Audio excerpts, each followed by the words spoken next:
모든 말씀 예수님의 이름으로 기도드립니다. 아멘. 포도원 종들의 반란이라는 제목으로 이 시간 말씀을 전하도록 하겠습니다. 제가 영화를 볼 때 좀 즐겨보는 소재가 있습니다. 그것은 바로 시간 여행을 하는 그러한 공상과학 영화입니다. 이 시간 여행을 소재로 하는 그런 공상과학 영화들은 어떻게 보면은 우리가 좀 깊이 생각할 수 있는 부분들이 있기 때문에 그런 영화들을 즐겨봅니다. 그런데 이러한 시간 여행을 소재로 한 영화들을 보면은 거의 다 비슷한 방향으로 흘러가는 것을 보게 됩니다. 많은 경우 악당들이 아니면 주인공이 이렇게 미래에서 과거로 와가지고 앞으로 이러한 미래가 일어날 것이니까는 이러한 좋지 않은 미래를 방지하기 위해서 사전에 조치를 취하고 어떻게 하면 그런 미래를 맞이하지 않을 수 있을까 이렇게 주인공에게 전달을 하고 그 주인공은 그런 미래가 이루어지지 않도록 미래를 바꾸려는 많은 노력을 하는 것을 보게 됩니다. 그런데 이 영화상 이런 시간 소재를 다루는 영화상을 보면은 정작 미래를 알아가지고 그 미래를 바꾸기 위해서 많은 노력을 하지만은 끝내는 이 주인공이 열심히 이 현재를 바꾸려고 노력을 하고 과거를 바꾸려고 노력을 하더라도 그 모든 결과가 결과적으로는 그러한 좋지 않은 미래를 만드는 방향으로 많은 경우 이렇게 흘러간 것을 보게 됩니다. 영화상으로서는 솔직히 미래를 이렇게 달리할 수가 없다는 것은 그냥 많은 영화상의 소재입니다. 근데 만약 우리들에게 미래를 바꿀 수 있는 기회가 주어진다고 하면은 과연 미래를 바꿀 수가 있을까 한 번쯤은 생각해 보게 됩니다. 하나님께서는 우리가 어떻게 하면 미래를 바꿀 수 있는가를 알려주고 계십니다. 우리 같은 경우는 하나님께서는 그냥 단편적으로 말씀해 주십니다. 너희들이 하나님의 말씀대로 따라 살면은 하나님으로부터 은혜를 받고 복을 받게 되지만은 만약 너희들이 하나님의 말씀을 순종하지 않으면은 그러면은 하나님의 진노가 기다리고 있다. 끔찍한 미래가 기다리고 있다라고 우리에게 거듭 말씀을 해주고 계십니다.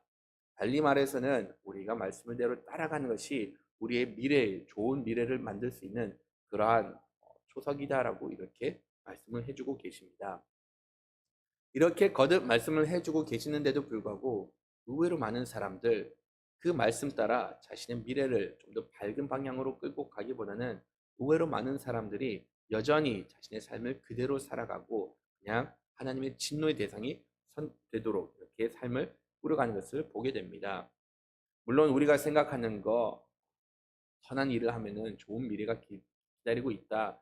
그것은 너무나도 두리뭉실하기 때문에 사람들이 반응하지 않는다라고 이렇게 이야기를 하고 있지만은 그런데 만약 오늘 말씀을 보시면은 예수님께서 정확하게 어떤 미래가 이 종교 지도자들을 위해서 기다리고 있다라고 거듭 말씀하시는데도 불구하고 의외로 이들이 자신의 죄악된 삶에서 벗어나오지 않는 것을 볼 수가 있습니다. 예수님께서는 이 이스라엘 종교 지도자들에게 이들의 문제가 무엇인가를 거듭 말씀해 주셨습니다. 이들이 계속해서 예수님을 따르지 않고 이들이 계속해서 죄를 범하고 있었기 때문에 예수님께서는 수차례 이들의 문제가 무엇인가를 계속 말씀을 해 주셨고 어떻게 하면은 그로부터 벗어나올 수 있는지를 거듭 말씀을 해 주셨습니다.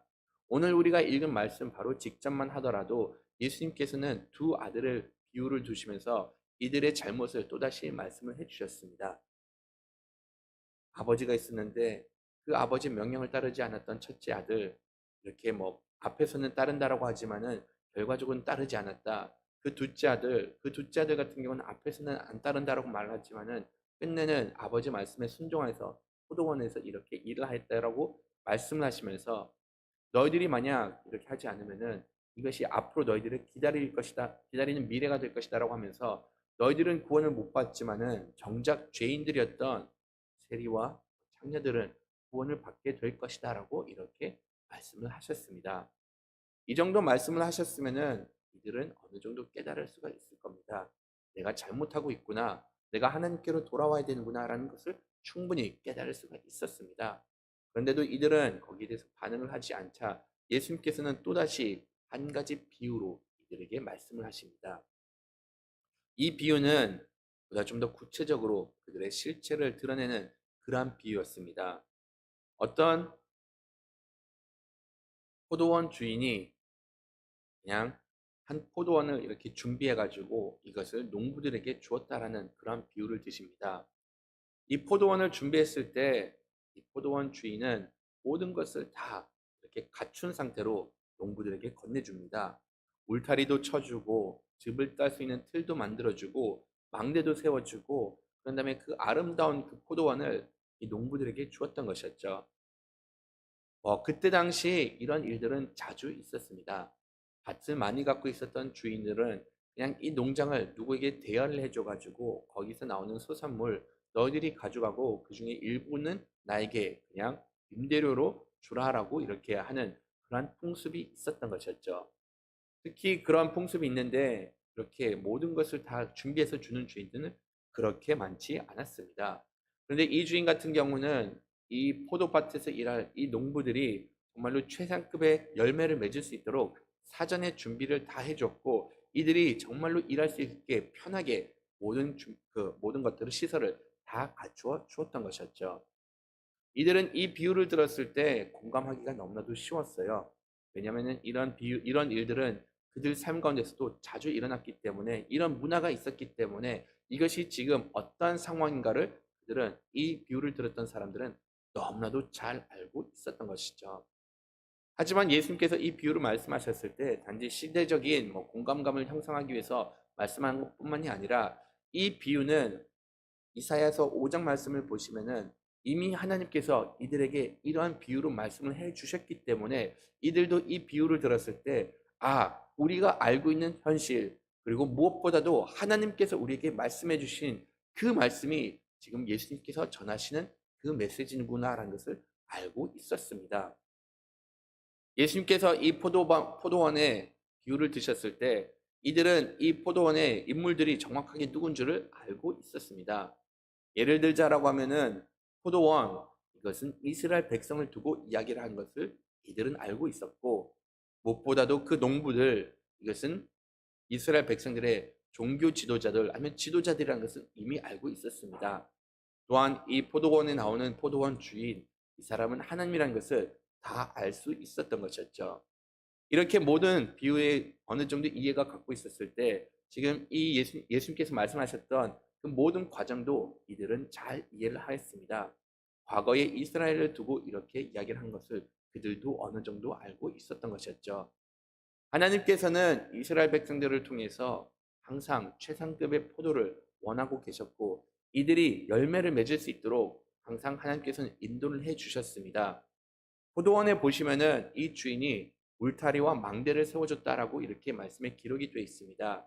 울타리라는 것, 들짐승로부터 이들을 그 포도밭을 보호하기 위해서 또한 망대를 세우는 것, 혹시라도 누군가 침략해가지고 그 포도원을 뺏어갈까봐 침략하지 못할 수 있도록 이렇게 망대까지 다 세워줬던 것이었죠.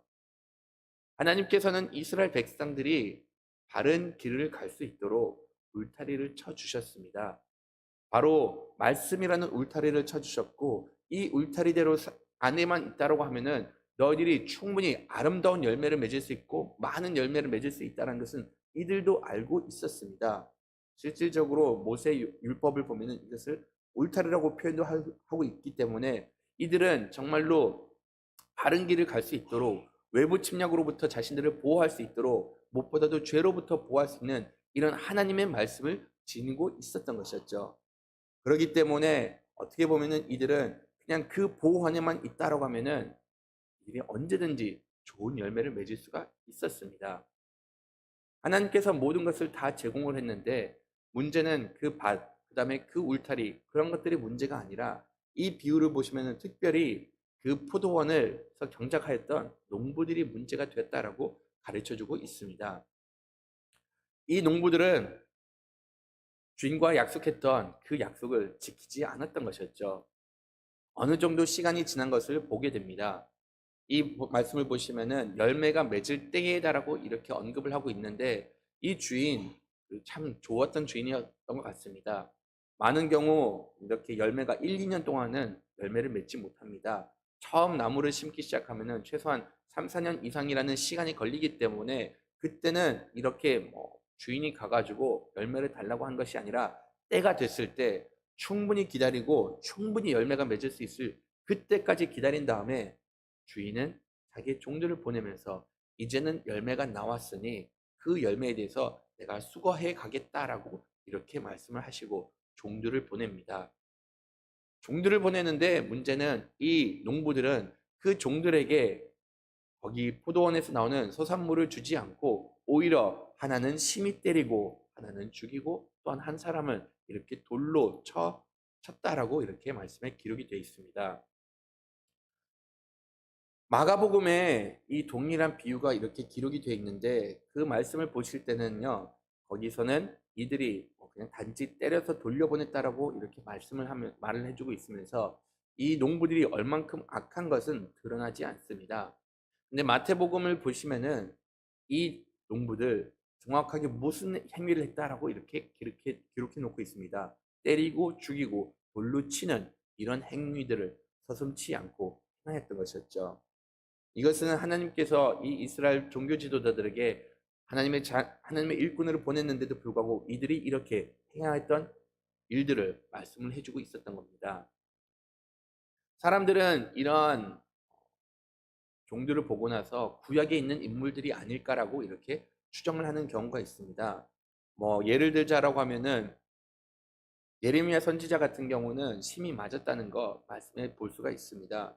그 이외에 하나는 죽었다라고 이렇게 얘기하는데 이사야 선지자가 이렇게 죽임을 당하였고 또 한 사람은 돌로 쳤다라고 하는데 돌로 맞은 사람 우리가 알다시피 스가랴 선지자는 돌로 맞았던 그런 말씀의 기록이 되어 있습니다. 그렇기 때문에 하나님께서 보내셨던 대표적인 선지자들이 이렇게 고통을 당했다라고 보는 경향이 있습니다. 그런데 여러분들도 아시다시피 하나님께서는 이보다 훨씬 더 많은 선지자들을 보냈고 그런 다음에 이들이 이러한 비슷한 고통을 당했기 때문에 단지 이렇게 3명의 선지자로 좀 좁히기는 무리수가 있습니다. 오히려 여기서 예수님께서 하시는 말씀은 이 농부들이 하였던 행위는 그 박해의 대표적인 유형들을 모든 것을 서슴지 않고 행하였다라고 이렇게 가르쳐주고 있습니다. 원어를 살펴보면은 여기서는 심히 때렸다라고 이렇게 얘기를 하고 있는데 거기서는 채찍질하면서 때렸다라고 이렇게 기록이 되어 있습니다. 그리고 죽이고 돌로 치는 것 이런 모든 행위들은 박해를 의미를 하고 있는데 하나님께서는 정작 포도밭에 농부들을 이렇게 줬는데 이들이 한 것 그 소산물을 주인에게 돌려주진 않고 오히려 그 종들을 박해했던 일들을 하였다라고 이렇게 가르쳐주고 있습니다. 이들은 마땅히 자신들이 내야 되는 임대료를 수산물을 줘야 되는데도 불구하고 줄 생각은 하지 않고 오히려 하나님께서 보내주신 그 모든 종들을 이렇게 박해를 하고 구탈하고 자신들이 주인 행세를 하였던 것을 이렇게 언급을 하였던 것이었죠. 이런 잘못된 이들의 관습을 보고 행위를 보면서 주인은 어떤 결심을 내리게 됐는가 하면은 이제는 이들이 이렇게 통하지 않으니까는 내가 아들을 보내야겠다. 만약 아들을 보내면은 최소한 이 사람들은 이 아들은 존중해 줄 것이고 내가 그들에게 포도밭을 줬고 그들이 나 덕분에 이렇게 포도밭에서 경작을 할 수가 있게 됐는데 그러면 그런 존경심을 최소한 내 아들에게는 보일 거라는 것을 기대를 하였던 것이었죠. 근데 주인의 생각과는 달리 이들은 아들이 오자 생각했던 것.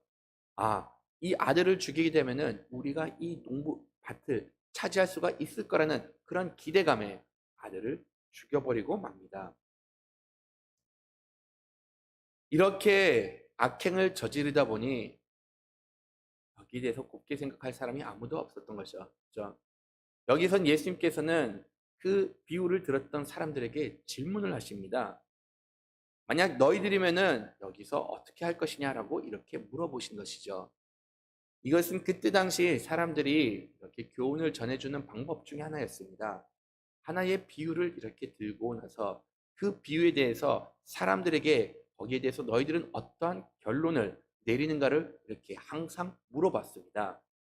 예수님께서 이 비유를 드시고 나서 그 비유를 들었던 사람들에게 무리들에게 너희들은 그럼 이 상황 가운데서 어떻게 하는 것이 옳냐라고 물어봤을 때 사람들은 여기에 대해서 하나의 망설임도 없이 그냥 이렇게 대답을 합니다. 그 사람 악행을 저질렀다.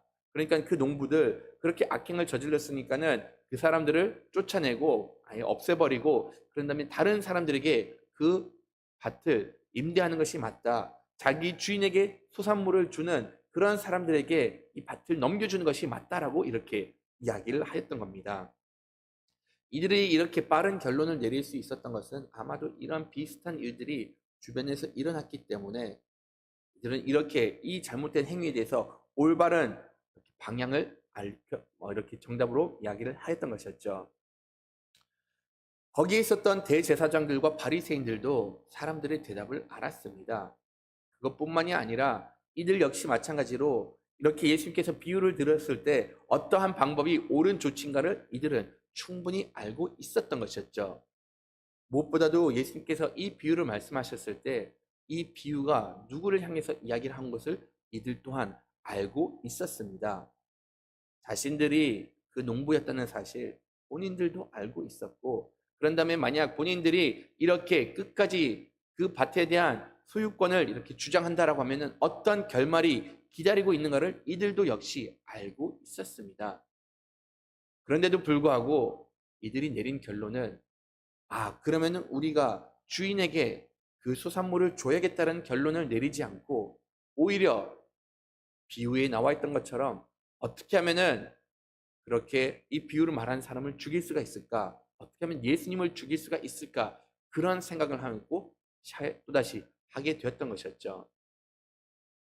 예수님께서는 이 비유를 통해서 있었던 그 모든 상황을 말씀을 해주셨고, 예수님께서는 이 비유를 통해서 어떻게 하면 너희들의 미래를 바꿀 수가 있는지, 어떻게 하면 너희들이 더 이상 하나님의 진노를 받지 않고 어떻게 보면은 너희들이 정말로 구원을 받은 그러한 하나님의 일꾼으로서 다시금 태어날 수가 있는지를 이들에게 가르쳐 주었던 겁니다. 그런데도 불구하고 이들은 끝까지 자신들의 죄악된 길로부터 벗어나지 못하고 끝내는 예수님께서 하셨던 그 모든 말씀이 이루어진 것을 보게 됩니다.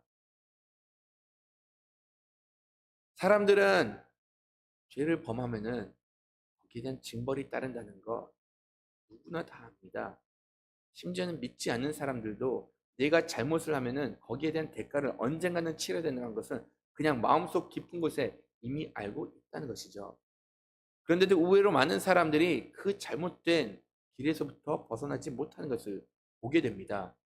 심지어는 믿는 사람들조차도 하나님께서 우리에게 거듭 말씀을 통해서 우리의 삶이 변화해야 된다라고 이렇게 말씀을 해주시고, 우리가 하나님의 말씀에 따라 살아야 되고, 무엇보다도 열매를 맺고 그 열매가 그 영광을 하나님께 돌려드려야 된다라고 거듭 말씀을 하시는데도 불구하고 끝까지 변하지 않는 사람들이 있습니다. 세월이 지나고 열매를 맺을 때가 됐는데도 불구하고 여전히 자신의 고집대로 살고 여전히 옛 죄의 습성에서 벗어나지 못하면서 그냥 이것이 옳다, 이것이 좋다라고 하면서 자기의 고집을 부리는 사람들이 있다는 것이죠. 이런 사람들에 대한 결말은 어떤 것이 기다리고 있을까요? 말씀에도 나와 있습니다. 그냥 하나님의 진노를 받게 되어 있습니다. 우리는 하나님의 자녀이고 어떻게 하면 우리가 하나님의 복을 누릴 수가 있는지를 알고 있고 어떻게 하면 하나님의 진노를 받는가를 너무나도 잘 알고 있습니다. 만약 이러한 사실을 알고 있으면은 우리가 해야 될 것은 무엇일까요? 말씀을 따라서 거기에 합당한 열매를 맺고 그 열매를 하나님께 영광을 하나님께 올려드려야 된다는 것이죠. 이 바리새인들은 하나님의 뜻에 관심이 없었고 교만하였고 자신들의 탐욕에 눈이 멀었다 보니까는 이 비유를 들었는데도 불구하고 바뀌지 않고 심지어는 예수님을 십자가에 못 박혀주는 그 상황이 벌어졌는데도 불구하고 지금 자신들이 예수님께서 그런 일들이 벌어질 것을 이미 예고를 하셨는데도 불구하고 그 상황 가운데서도 그들은 자신들의 죄를 깨닫지 못하면서 끝내는 예수님을 십자가에 못 박혀 죽게 만들고 진노의 대상이 되었습니다. 이런 결과를 봤을 때 그러면 이 바리새인들이 승리한 것이 아니냐, 그들의 뜻대로 되었기 때문에 이 모든 것들 하나님의 계획에 실패한 것이 아니냐라고 생각을 할 수가 있습니다. 근데 여기에서 예수님께서는 이렇게 말씀하십니다. 다 같이 42절하고 43절 말씀 읽어보도록 하겠습니다. 예수께서 이르시되 너희가 성경의 건축자들이 버린 돌이 모퉁이 머릿돌이 되었나니 이것은 주로 말미암아 된 것이요 우리 눈에 기이하도다 함을 읽어 본 일이 없느냐. 그러므로 내가 너희에게 이르노니 하나님의 나라를 너희에게 빼앗기고 그 나라를 열매 맺는 백성을 받으리라. 예. 예수님께서는 이런 일조차도 다 이야기를 하셨습니다. 버림돌 되었던 그 돌이 모퉁이 돌이 될 것이다. 너희들이 그렇게 버려내고 너희들이 그렇게 죽였던 그 분이 바로 하나님의 나라의 기초 초석이 될 것이다 라고 이렇게 말씀을 하셨습니다. 모퉁이 돌, 여러분들 다 아시다시피 공사를 짓는데 그때 당시 제일 근본을 이루는 돌입니다. 고대 근동 같은 경우는 이렇게 건물을 쌓을 때 하나의 큰 돌을 세우고 그 돌이 기반을 잡고 그 위에 돌 위에 돌을 쌓으면서 건축을 하였습니다. 그때 당시 뭐 철근으로서 뭐 있고 붓고 그런 것이 없다 보니까는 무거운 돌을 차곡차곡 쌓아 올리면서 건물을 지었던 것이었죠. 그러다 보니까 이 모퉁이 돌 조금이라도 어긋나면은 건물이 바른 듯하게 쓸 수가 없기 때문에 이 모퉁이 돌이 그 모든 건물의 기본을 이루고 가장 중요한 돌인데 이 종교 지도자들이 버렸던 그 모퉁이 돌 예수님께서는 앞으로 하나님께서 세우실 나라 교회의 기본이 될 것이고 이 모퉁이 돌로 인해서 하나님의 새로운 나라가 또다시 펼쳐지게 될 것이다라고 이렇게 말씀을 해 주신 겁니다. 실질적으로 예수님께서 죽으신 이후로 많은 사람들이 구원을 받게 되었고 구원받은 사람들이 이제는 새로운 하나님의 나라를 형성해 나가고 있습니다. 사도 베드로도 예수님께서 이 말씀을 기억을 하면서 나중에 본인이 박해를 받았을 때 너희들이 나를 박해했던 것지만은 이 박해 거기서 끝나지 않을 것이다. 이로 인해서 예수님께서 말씀하신 그 언약이 성취되었다라고 이렇게 선포를 합니다. 사도행전 4장 10절 11절 말씀을 보시면은 너희와 모든 이스라엘 백성은 알라 너희가 십자가에 못 박고 하나님이 죽은 자 가운데서 살리신 나사렛 예수 그리스도의 이름으로 이 사람이 건강하게 되어 너희 앞에 섰느니라. 이 예수는 너희 건축자들의 버린 돌로서 집 모퉁이 머릿돌이 되었느니라. 예. 베드로는 예수님께서 하셨던 이 말씀을 기억하면서 비록 너희들이 죽였지만은 하나님께서는 이 예수님을 통해서 지금 새로운 나라를 만들었다라고 이렇게 말씀을 하십니다. 때로는 우리가 우리의 능력으로서 죄악된 삶에서 벗어나오지 못할 때가 있습니다. 때로는 우리의 연약함으로 인해서 좌절할 때도 있는데 우리의 모퉁이 되시는 분 되시는 예수님께서는 다시금 우리의 삶을 재건하실 수 있으신 분이시고 다시금 우리가 하나님의 은혜 가운데 거할 수 있도록 인도해 주시는 분이십니다. 만약 내가 나의 능력으로 그 어떤 것들을 행할 수 없으면은 그것은 지극히 당연한 일이고 우리의 삶의 기초 되시는 하나님을 예수님을 의지했을 때 예수님께서는 우리를 다시금 선한 길로 인도해 주시고 우리의 삶을 재건해 주시는 분이심을 이렇게 가르쳐 주고 있습니다. 우리의 미래 하나님께 맡기면은 정말로 아름다운 미래가 기다리고 있음을 믿고 나가는 여러분들이 되기를 간절히 바라겠습니다. 다 같이 주기도문으로 예배를 마치도록 하겠습니다. 하늘에 계신 우리 아버지여 이름이 거룩히 여김을 받으시오며